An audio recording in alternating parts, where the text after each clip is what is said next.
When was your last time they got what they deserve moments? Before I tell you what happened, a little context matters. Back in college, my friends and I were trying to build something from scratch. We were forming a new student organization, the kind that needed approval from an existing council to officially exist on campus. Without that approval, we couldn't advertise, recruit, or even reserve space for events. Everything depended on unanimous support. Almost everyone was on board, except one person. There was a student on campus who seemed to enjoy holding power over others. He came from money, drove a flashy car, and carried himself like campus rules didn't quite apply to him. He happened to lead the largest organization in the group, and for reasons that were never entirely clear, he didn't like us.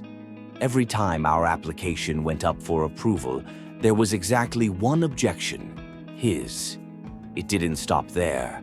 Minor complaints were filed, events were reported.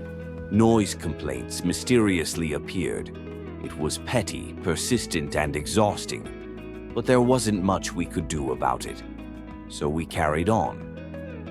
Months later, something unexpected happened. A few of us lived in the closest apartment complex to campus. Parking there was tense. Spots were limited, rules were strict, and tow trucks were never far away. Everyone who lived there knew this. You parked carefully, or you paid for it.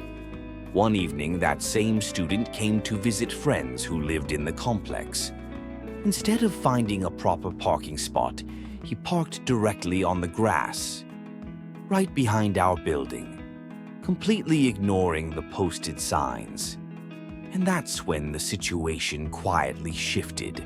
We recognized the car immediately. Someone calmly called the tow company.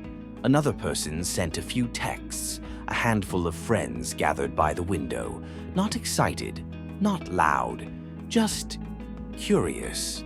While we waited, we noticed something interesting. The car was still there. The tow truck hadn't arrived yet. And suddenly, the moment felt less like anger and more like inevitability. Eventually, headlights appeared at the edge of the lot. The tow truck pulled in. At the same moment, someone placed a phone call. A friend of ours, someone who had the driver's number, casually said, "I think your car might be getting towed." What happened next was almost surreal. He came running out of the building faster than any of us expected. He tried to explain. He tried to negotiate. He tried to laugh it off. But the car was already being lifted. The driver shook his head. Rules were rules. And just like that, the car was gone. There was no cheering, no shouting, just quiet satisfaction, the kind that settles slowly, like a deep breath after a long day. Weeks later, we heard through mutual friends that the experience had been memorable.